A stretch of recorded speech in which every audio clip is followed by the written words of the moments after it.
Quand j'ai eu les TCA, j'étais une mangeuse frustrée, tu vois. En plus de l'anorexie, j'ai fait de la bigorexie et de l'orthorexie. Je pouvais pas me faire tant plaisir que ça. Il y avait des aliments interdits, je mangeais pas assez, tout ça. Mais aujourd'hui, libérée, tiens, de passer de frustrée à libérée. Appétit libre. Hello tout le monde et bienvenue dans un nouvel épisode de Papote et Popote. Aujourd'hui on se retrouve dans le 11e arrondissement pour tester un resto que j'ai repéré aussi depuis pas mal de temps, qui s'appelle La Dacha et que j'avais trop hâte de tester. Donc je remercie l'invité d'avoir choisi ce restaurant. Et mon invité c'est Flora et c'est une voisine parce qu'elle habite comme moi dans le 12e et vraiment à 200 mètres de chez moi. Et si vous me rejoignez sur cette vidéo, moi c'est Caroline, je teste des restos en compagnie d'invités qui me parlent de leur rapport à l'alimentation. Et si vous aussi, vous voulez participer et faire partie de mes invités, n'hésitez pas à me contacter sur Instagram ou en commentaire de cette vidéo. Allez, on va rejoindre Flora.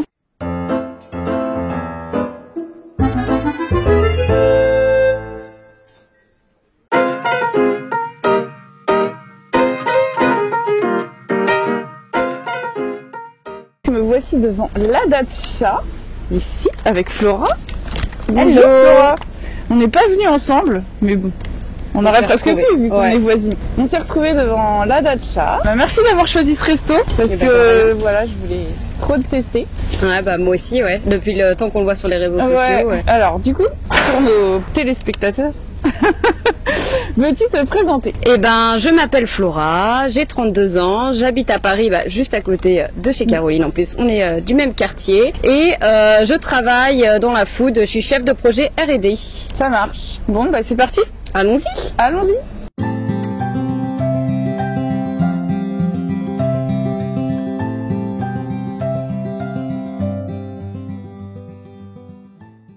Du coup, pourquoi tu as choisi ce resto? Eh ben La Dacha, parce que je le suis depuis le début sur Instagram grâce à Anto, qui était qui bossait chez Baupin, la boulangerie à côté de chez nous. Et ça avait l'air fou, quoi, le cadre, le décor et ce que lui a apporté, la nourriture. Déjà, lui, il a apporté son côté viennoiserie avec ses croissants, ses pains au chocolat et son offre de dessert avec le petit millefeuille. Ça a l'air top. La cuisine aussi, les plats avec la cuisine ouverte, ça donne vachement envie. Et ça a ouvert il n'y a pas longtemps en fait. Ça a ouvert genre en novembre. Ouais, c'est ça, il y a quelques mois seulement, donc c'est hyper récent. Qui sait, ils auront peut-être aussi l'année prochaine une étoile Michelin. Ah ouais, tu penses? Je sais pas, peut-être. C'est un peu les restos de ce type-là qui sont assez en vogue et. Ouais, pourtant ils n'ont pas tant d'abonnés que ça, tu vois. Genre ils ont autant que moi. Ah ouais, j'ai même pas regardé. Je crois qu'ils n'ont pas tant d'abonnés que ça. Bah ils méritent d'être reconnus. Hein. Ils méritent. Ouais. Enfin, à vérifier, mais. Oui, c'est ça. Quand on les assiettes. Non, mais après ils viennent d'ouvrir, donc. Faut un peu de temps, ouais. Je trouve qu'il n'y a pas tant d'influenceurs qui sont passés. Hein. Bah, en fait, c'est des petits influenceurs. Ouais, c'est ça. Parce que justement, ils sont pas payés pour venir comme d'autres. Oui, c'est bien sponsorisé et tout, ouais. Mais en tout cas, merci parce que moi, je voulais venir. Après, il faudra revenir pour le petit déj d'Anto. Ouais, c'est sûr. Mais bon. Et du coup, en tant que mangeuse adjectif, un adjectif. On entend très souvent le mangeur intuitif. Moi, je pense pas, je me caractérise pas comme ça. Après, on entend. Oui, je pense que c'est parce qu'on est biaisé. Oui. Parce que les gens focus sur ce genre de choses. Oui, je pense que personne. On a quelqu'un lambda dans la rue, qu'est-ce qu'un mangeur intuitif? Même mes autres invités qui sont pas dans le truc de TCA là, ils disent pas ça. Je saurais pas trop dire. Je dirais que quand j'ai eu les TCA, j'ai été une mangeuse frustrée, tu vois. Ouais. Ça c'est sûr. Ça c'est sûr parce que je savais que je pouvais pas me faire tant plaisir que ça. Il y avait des aliments interdits, je mangeais pas assez, tout ça. Mais aujourd'hui, libérée, tiens. Bah voilà, de passer de frustré à libérée. Appétit libre. C'est ça. Bah voilà, ça fait le lien. Est-ce que pour toi, tu veux revenir sur ton parcours peut-être avant de parler de aujourd'hui maintenant, mais de ce qui t'est arrivé par le passé? Ouais, et ben ça remonte à une dizaine d'années maintenant. Je suis partie travailler. Donc t'étais pas ado en fait. Non, bah non, c'était après. Mais je pense qu'il y avait des petits trucs sous-jacents déjà de l'adolescence. Mais en gros, ça s'est manifesté il y a 10 ans, quand je suis partie travailler à Poitiers. Donc j'ai quitté ma famille, mes amis, une ville que je connaissais pas. Et en plus, je travaillais même pas à Poitiers. J'étais vraiment dans un bled paumé au milieu des ânes, quoi, du Poitou. Et en fait, tout allait bien au début. Je travaille du coup dans la food, donc je développe des nouveaux produits. Je travaillais sur des pizzas, des quiches et des crêpes surgelées. Ah, mais du coup, c'est intéressant, tu as choisi ce métier-là avant d'avoir des TCA. Ouais, c'est ça. En fait, depuis toute petite, j'adore cuisiner, j'adore la nourriture. J'ai vraiment été bercée dans ça avec mes grands-mères, avec ma mère. Petite, je faisais même des colos de cuisine, des cours de cuisine. Enfin, j'ai toujours adoré ça. Mais sans vouloir travailler être cuisinière ou quoi. Et en fait, quand je suis arrivée au lycée, je savais vraiment pas vers quoi m'orienter. Et là, c'est une amie qui m'a dit tiens, moi j'ai postulé pour cette école-là, l'agroalimentaire. Je me dis c'est quoi ce mot, je connais pas du tout et tout. Merci. Merci.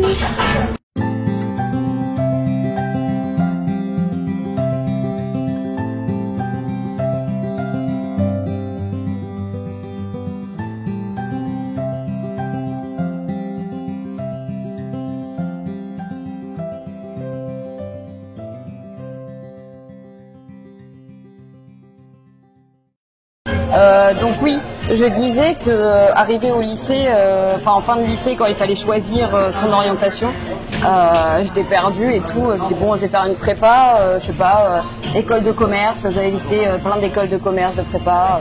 Et en fait, il y a une amie qui me dit, parce que j'ai fait un bac S, et elle me dit moi je vais postuler pour une école en agroalimentaire. Je dis mais c'est quoi ce mot, je connais même pas. Et en fait, quand j'ai vu, je fais mais c'est exactement ce que je veux. J'ai toujours été intéressée par la food. Quand je vais au supermarché, je regarde toujours la composition des produits. Je m'intéresse à comment c'est fabriqué. Je regardais sur YouTube la chaîne How It's Made et tu vois les usines et en fait comment ils font les produits agroalimentaires industriels. Du coup, je me suis dit mais en fait c'est ça. Et au final, j'ai postulé à cette école à Beauvais et j'ai été acceptée. Donc c'était la première formation en alimentation et santé. On a du coup vraiment spécifique et il y avait ce côté nutrition qui m'intéressait aussi. Donc j'ai fait cette formation là.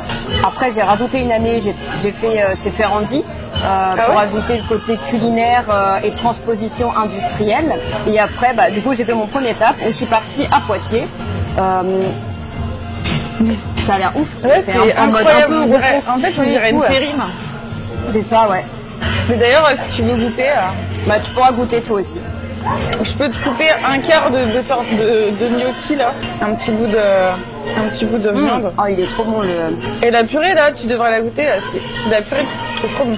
En fait, c'est vrai que ça fait penser à l'artichaut. Tu veux, je sais pas quels légumes tu veux tester. Serre-toi dans les légumes et tout. Ou alors tu peux te couper un. Ça, je sais pas ce que c'est. Je goûte le poule. Bon, vas-y. Tu vas voir, il est. Ouais, il est hyper fondant. Il y a un peu d'épices d'épices autour.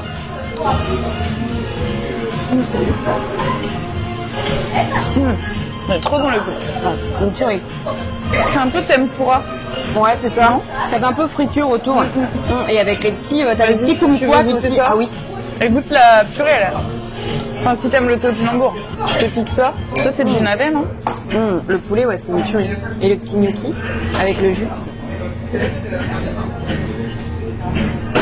C'est original. Enfin, ouais. Je m'attendais pas à ça. Le gnocchi, c'est de pommes de terre, c'est vraiment plus ferme et tout. Mais là, il est hyper. C'est fondant. Hyper fondant.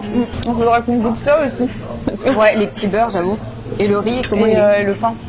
Si tu veux tester le riz vénéré. J'adore le riz vénéré. Ah ouais. Enfin, par contre, c'est hyper long à cuire. Parce que comme c'est du riz avec son endocarpe là. Son endocarpe, t'en connais des trucs techniques que je ne connais pas. Et du coup, et pour en venir à ces connaissances techniques, donc mon premier boulot, je suis partie chez Marie Surgelée en tant que chef de projet R&D. Donc je développais des produits sur des pizzas, des quiches et des crêpes surgelées. Et en gros, j'avais tout le temps les dégustations. Donc je mangeais et quand je rentrais chez moi, je faisais du sport. Donc tout était équilibré, globalement ça allait. Sauf qu'à un moment, je me suis rendu compte que mes collègues, quand eux ils dégustaient, ils recrachaient. Je fais tiens, ouais. Je dis, ah bah tiens, moi aussi je vais faire ça. Sauf que du coup je faisais ça, je faisais beaucoup de sport à côté. Et tu mangeais plus chez toi. Et ouais, je mangeais plus chez moi. Et c'était, en fait, en plus de l'anorexie, j'ai fait de la bigorexie et de l'orthorexie. Donc orthorexie, manger sainement, et bigorexie, addict au sport. En plus, tu travaillais dans un truc industriel de produits surgelés qui n'est pas très orthorexique. Oui, bah non. Du coup, c'est pour ça que je vais essayer de, je pense, un peu compenser du fait de ma formation. Et t'étais obligée de goûter? Ouais, bah oui, du coup, c'était... Ça a dû être horrible, en fait. D'être anorexique et d'être obligée de goûter tous les trucs.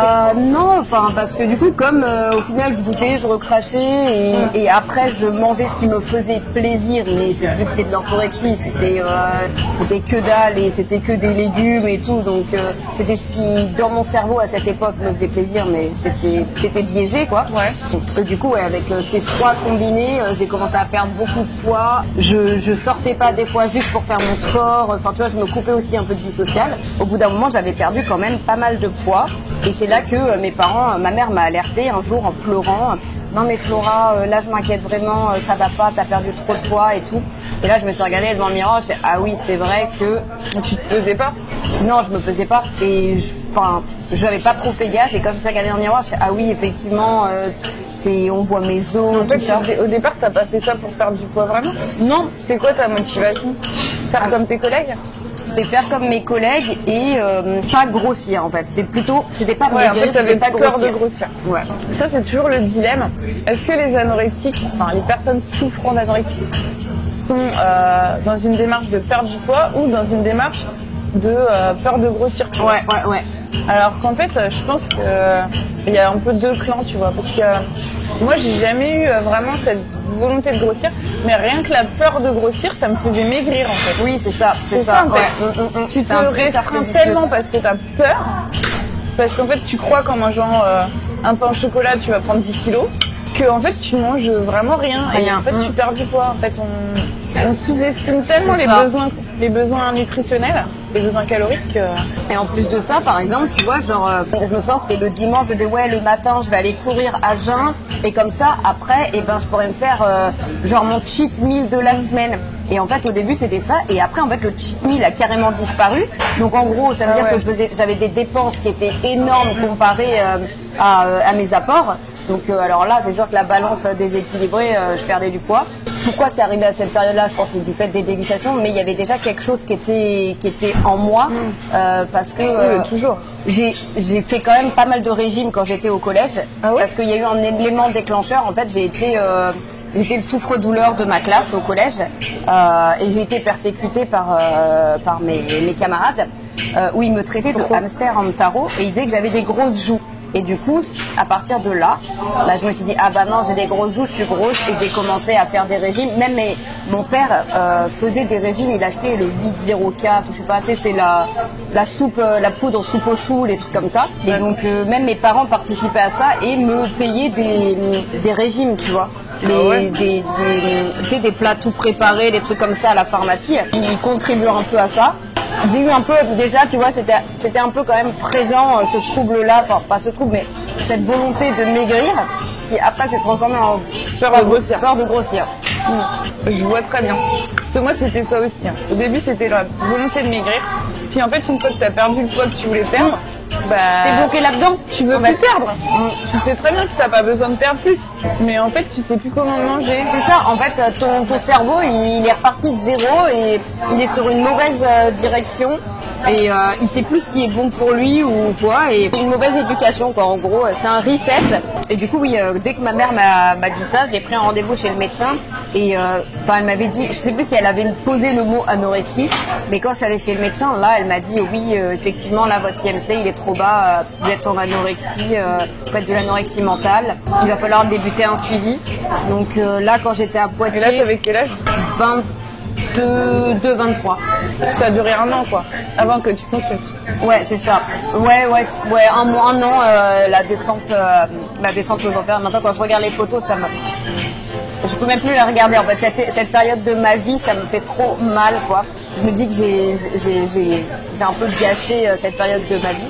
Après avoir été diagnostiquée, j'ai démarré une thérapie comportementale et cognitive à Poitiers, où du coup je voyais des infirmières et j'avais aussi un soin, enfin un peu de pseudo-soin, mais c'était pour me réaligner avec mon corps, tu sais, tout ça. Donc ça m'avait pas trop apporté et je me suis dit au bout d'un moment, en fait, il faut vraiment que je trouve autre chose. Du coup, j'avais contacté Sainte-Anne à Paris et il m'avait dit vous pouvez venir que si vous habitez à Paris. Donc à ce moment-là, j'ai eu une opportunité de revenir à Paris pour le taf. Donc j'ai quitté mon boulot à Poitiers, je suis allée à Paris, j'ai débuté le nouveau travail et je suis allée à Sainte-Anne. Où du coup là, j'étais en hôpital 2 jours. Une fois par semaine, j'y allais et ça a duré pendant 1 an. Donc ça m'a pas mal aidé, ça m'a même grandement aidé. Tu y allais toutes les semaines? Ouais, toutes les semaines, tous les mardis. Au début, j'étais pas trop fan, j'avais un peu du mal. Cet environnement, de te retrouver avec d'autres personnes qui sont comme toi, mais au final je me suis dit en fait non, c'est bien parce qu'on partage nos expériences, nos ressentis, et il y en avait qui étaient beaucoup plus avancés dans la guérison et ça c'était super, ça aide. Genre je me souviens encore d'un gars qui était là et qui disait ah mais moi par exemple ce matin avant de venir j'ai pris un pain au chocolat, je me pose plus de questions et tout, j'étais genre mais waouh, mais trop bien, enfin tu vois, il y avait des petites choses comme ça, des retours d'expérience, ça m'a pas mal aidé. Après bon, faut dire ce qui est, je suis passée par la case des compléments alimentaires aussi, donc ça m'a permis aussi de passer un cap et d'augmenter mon poids, vu que mon IMC était quand même assez bas parce que j'ai perdu j'avais perdu une bonne dizaine de kilos. Tu partais pas d'un poids haut en fait. Non, déjà pour ma taille, j'avais pas un poids énorme. C'est fou qu'au collège, on me disait que t'étais grosse en fait. Enfin, grosse joue. En fait, petite, j'ai jamais été, tu vois, quand je regarde mes photos comparées à mes cousines qui sont longilines, filiformes, moi j'avais quand même des formes, tu vois, j'avais des cuisses et tout. J'étais pas grosse, mais j'avais des muscles. Donc moi aussi j'avais des muscles, Je me complexais sur mes muscles. Tu sais, maintenant c'est la mode des fit girls. Ouais. En fait, j'avais des muscles sans vraiment réellement faire beaucoup de sport. Tu vois, je faisais genre une fois par semaine. Saillant, J'aurais été ado en 2015, tu vois, j'aurais pas eu ce problème. C'était la mode des fit girls. Mais moi quand j'étais ado, il n'y avait pas de muscles en fait. Les nanas, elles n'avaient pas de muscles. Mais non, c'était... Je sais pas si tu te souviens la fameuse affiche qui avait fait polémique avec la fille anorexique à la campagne. Elle est morte d'ailleurs. C'était une italienne, je crois. Ouais, elle est morte. Pour dire que à notre époque, c'était pas, c'était l'anorexie qui était prise. Mais je sens il y avait une fille à mon collège. Elle faisait partie d'un groupe pro-ANA. Oui. Mais elle paraissait pas être anorexique, comme quoi, il n'y a pas non plus d'apparence pour être anorexique, quoi. Donc, du coup, ça a duré 1 an à Sainte-Anne et après, ils m'ont dit que il fallait que maintenant je puisse me débrouiller toute seule, ça allait mieux. Donc, j'ai quitté Sainte-Anne et j'ai continué mon petit bout de chemin. J'ai continué à voir une psy. Là maintenant je la vois plus parce que au final elle m'avait pas, il y avait des points avec elle où j'étais pas trop alignée, il y avait pas ce feeling, tu sais, normalement quand t'es suivi il faut qu'il y ait quand même c'est un partage quoi. Et en fait j'y allais mais sans avoir de feeling, même si je sais que des fois elle me rentrait dedans parce que c'est le but, tu vois, de déstabiliser, de rentrer dedans, d'appuyer sur ce qui va pas. Mais j'avais pas ce feeling, je me sentais toujours jugée, tu vois, c'était dommage. Après je pense que tu peux, ça dépend des gens, mais pas forcément avoir besoin qu'on te rentre dedans comme ça. Non, on peut y aller d'une autre manière aussi, oui. Je pense que il y a des manières plus douces quoi. Bah oui, juste te questionner pour te prendre du recul sur tes comportements quoi. Elle remettait en question même d'autres choses qui n'étaient pas forcément liées aux troubles, tu vois, à l'alimentation et tout, sur ma vie, et du coup je me suis dit, ok. Et t'as été voir quelqu'un d'autre? Non, au final, je pense que il y a eu l'émergence des groupes sur Instagram, tu vois, de soutien. Et du coup, c'était là même de vulgarisation et de plein d'informations. Et je pense que j'ai regardé beaucoup d'informations là-dessus, sur des vidéos, j'ai lu des livres, j'ai essayé de le faire autrement en fait, de continuer la thérapie autrement. Après sur ce qu'il y a sur internet, tout n'est pas bon à prendre, mais oui bien sûr. J'ai découvert ton compte comme ça. Ouais. En quelle année? Ça fait un moment, non? Oh punaise. C'était dans les premières. Ouais, dans les premières. Du coup, ça remonte à quand? Parce que t'as débuté. Moi, j'ai commencé en 2020. En 2020? Ouais, c'était. Mai juste, 2020. Après le confinement. Bah, c'est sûr que oui, je pense que ça n'a pas aidé de te retrouver bloqué chez toi, de voir tout le monde qui se met à faire son sport, son machin, son truc. Et toi, alors, le confinement? Parce qu'il y en a plein, ça les a fait soit guérir, soit vriller. Non, moi, franchement, j'ai passé mon confinement chez mes parents. Ah oui, donc voilà. Donc ça aide aussi. voilà, on était en famille, mes frères aussi étaient là, donc Ouais, on ça était aide. tous les 5. Je suis travaillée en télétravail, non? Non, parce qu'à cette époque, je venais d'arrêter, j'avais monté une start-up et du coup, je l'ai arrêté avec mon associé. Donc j'étais un peu en chômage et après j'ai retrouvé un taf entre-temps, mais j'ai eu une période où j'étais tranquillou du coup pendant le confinement. Et du coup, aujourd'hui, tu considères que tu t'en es sorti complètement ou...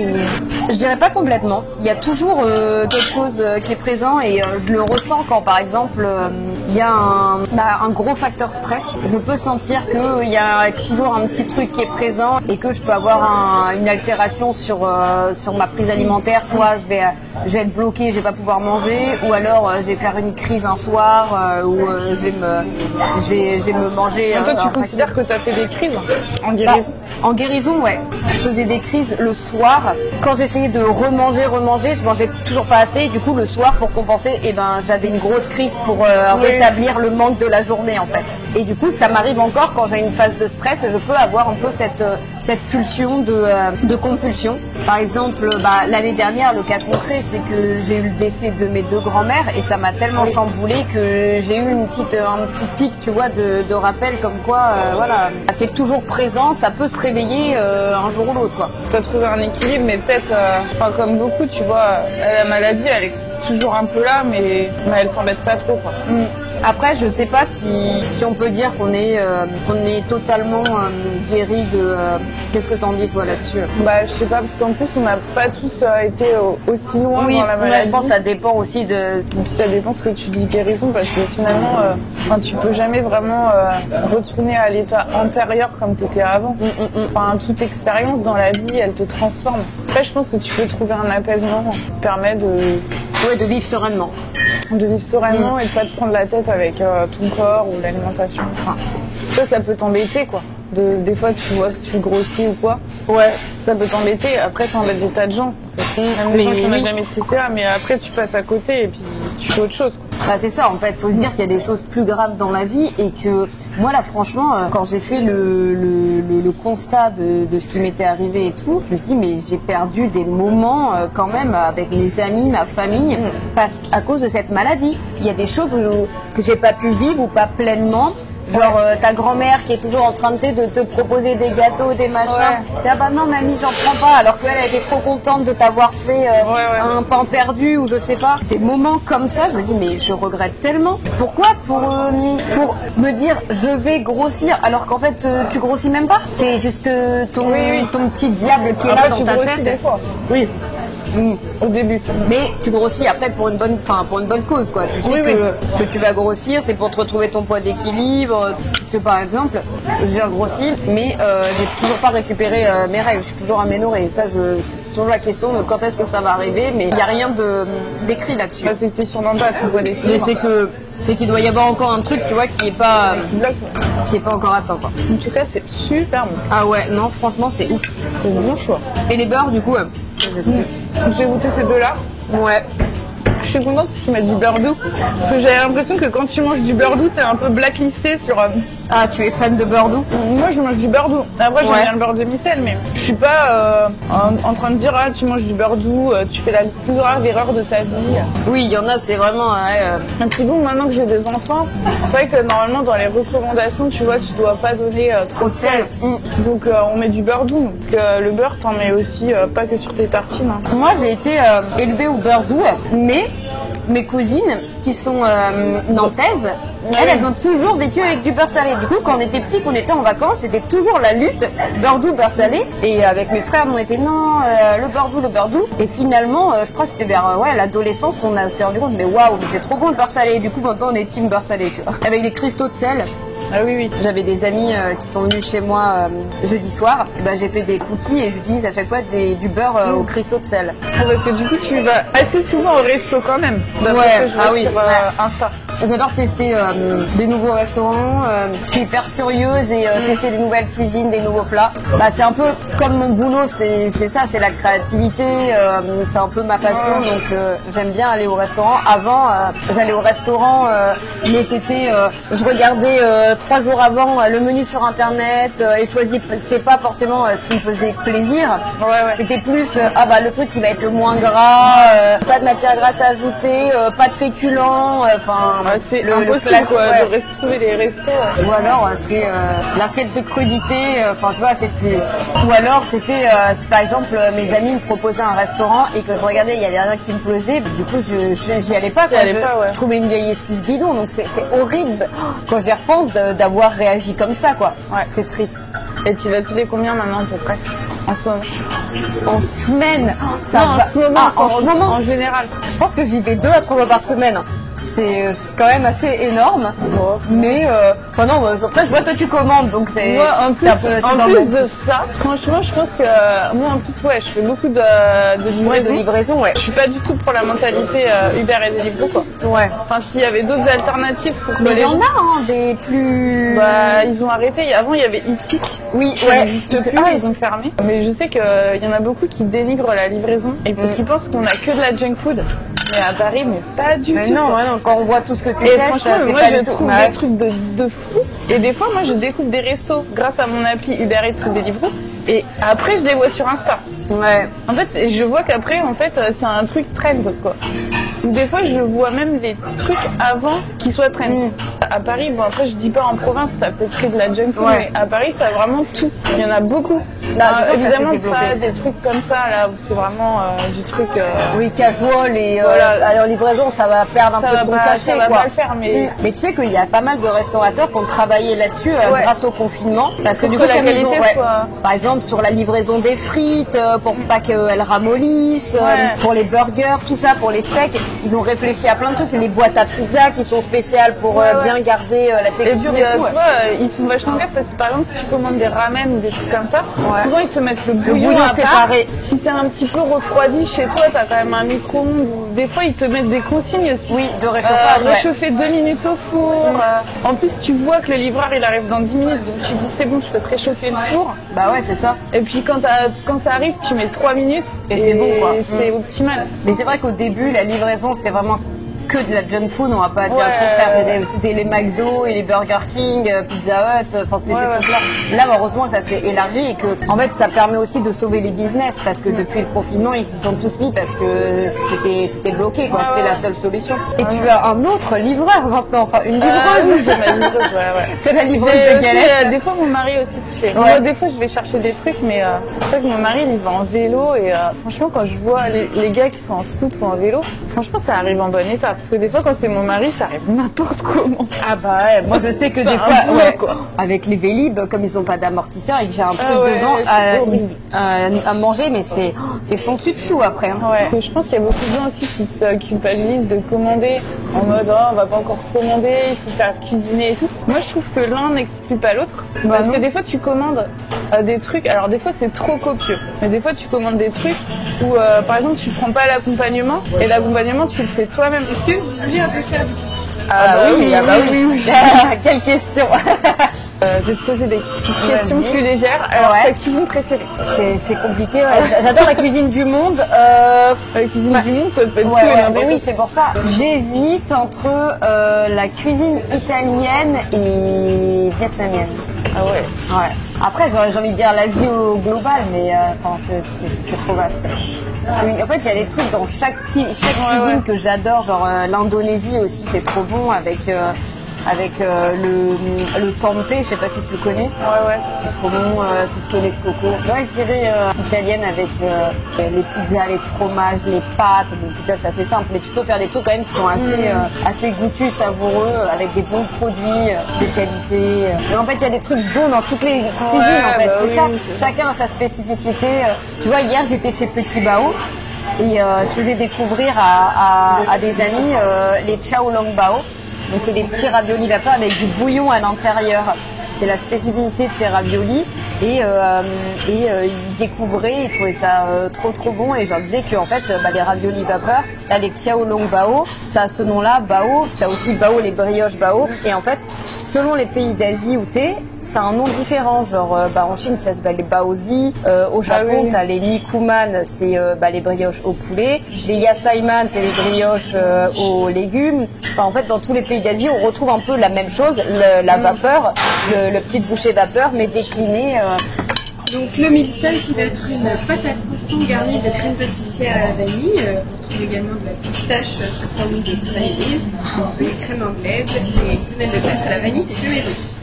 Et la tarte au chocolat avec une quenelle de glace au sobacha. La glace au sobacha, ça m'intrigue de trop.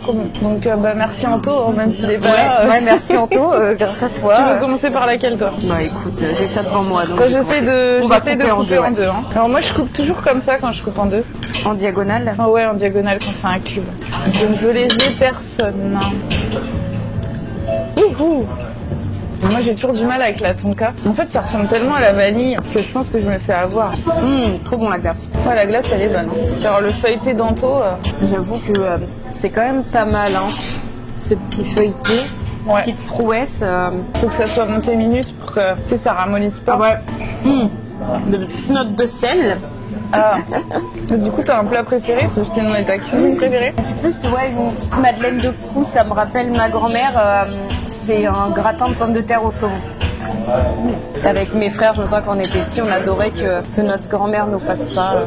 Et t'as un dessert préféré? Les cookies.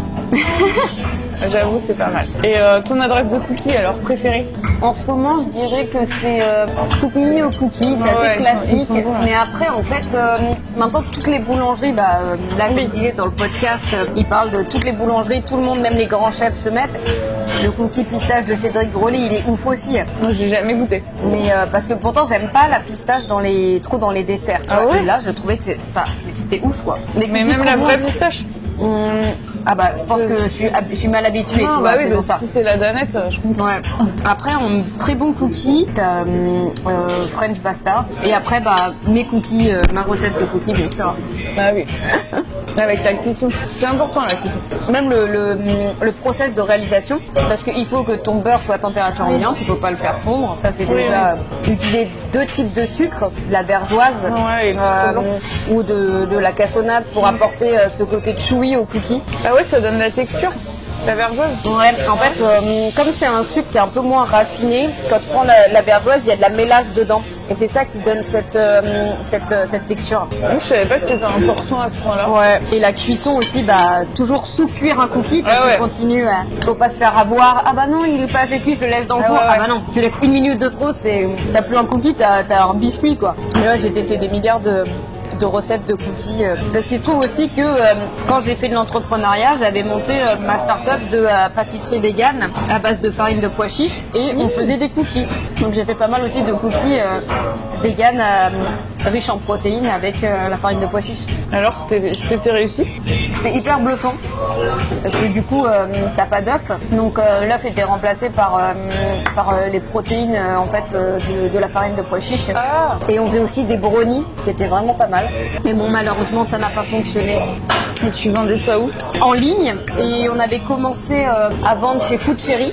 On vendait aussi des conciergeries d'entreprise. On faisait des petites ventes, des choses comme ça. On allait sur les salons. Le Veggie World, voilà, c'est le nom. Mais ça a été repris par quelqu'un ou? Non, ça n'a pas été repris, ça s'est arrêté. C'est dommage parce que le nom était vachement sympa. C'est quoi? Les Youpies. Donc les Youpies en mode Youpi, mais ça s'écrivait P-E-A-S comme les pois en fait.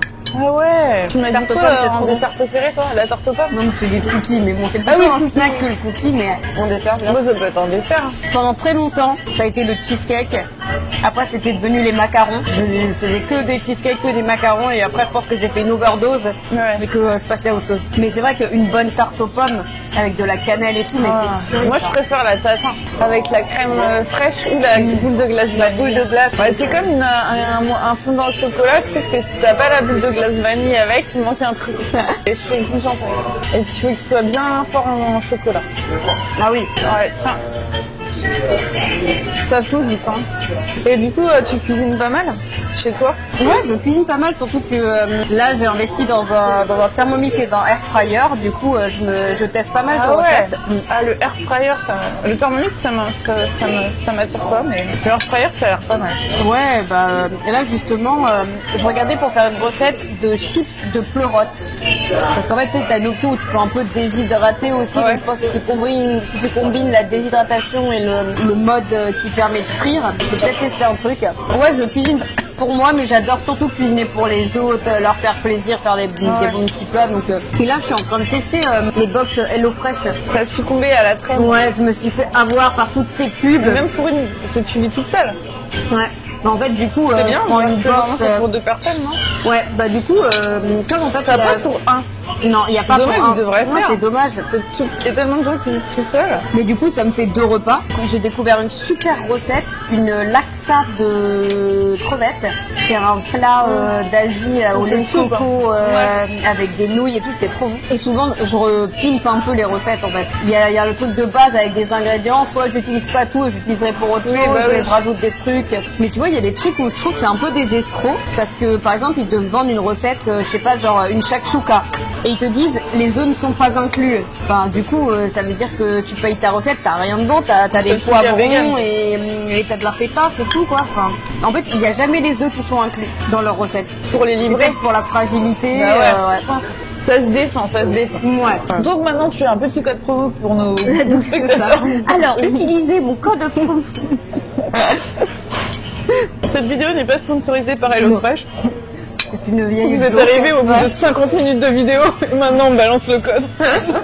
Personne n'a regardé.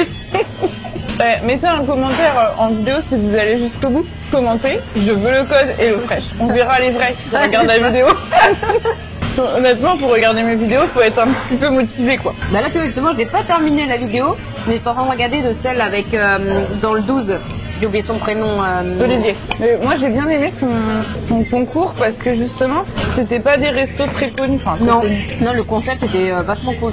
C'est vachement bon avec le petit praliné en dessous là. Ouais, mais ça aussi c'est super bon.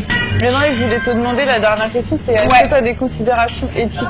Bah oui, j'essaye de manger moins de viande. Déjà la viande rouge, j'en mange très peu. Mais oui, non, je fais quand même attention à l'origine déjà des aliments que j'achète. J'essaye que ce soit le plus français, local, ou alors si c'est un truc qui est cultivé que dans ce pays-là, bah oui certes, mais je vais pas. J'ai du mal avec les trucs qui ont fait 3 fois le tour du monde, tout ça. Ouais. Et oui, je pense que on peut considérer que je suis flexitarienne, quoi. Mais sinon, je suis pas une pro du bio ou des machins, des trucs comme ça. C'est oui, si je peux, je fais attention à l'origine. Pour certains produits, oui, je vais prendre du bio parce que je sais qu'il y a des trucs où il y a trop de pesticides et tout. Sinon, non, je prends, par exemple, les yaourts, je les prends bio parce que je me dis le lait, tout ça. Mais sinon, à part réduire un peu ma consommation de produits animaux, viande, tout ça. D'accord. Ok, super cool Flora de m'avoir fait découvrir la datcha. Je pense que c'est une très très très très très bonne adresse. Ouais, je recommande fortement. C'était top avec le petit millefeuille feuilleté d'Anthony. Les desserts d'Anto, on a fini en beauté. Yes. Est-ce qu'on peut partager ton compte Insta s'il y a des gens qui veulent venir te parler? Ah bah oui, pas de souci. Moi, mon compte Insta c'est F-Minute. Voilà. Donc, si vous voulez échanger sur les TCA ou sur les bonnes adresses de Paris. Ouais. N'hésitez pas. Elle a plein d'adresses, Flora, parce que tu m'en avais fait découvrir pas mal, surtout des glaciers. Ouais. À un moment, t'arrêtais pas de m'envoyer. Oui, je t'en ai envoyé pas mal. Et c'est ma pote de Galette des Rois, donc voilà. Et écoutez, merci à vous d'avoir regardé la vidéo jusqu'au bout. N'hésitez pas à la liker, la partager, la commenter, à vous abonner, surtout. Et si vous aussi voulez faire partie de mes invités, n'hésitez pas à me contacter. Allez, on se dit à la prochaine vidéo. Bye bye. Bye bye.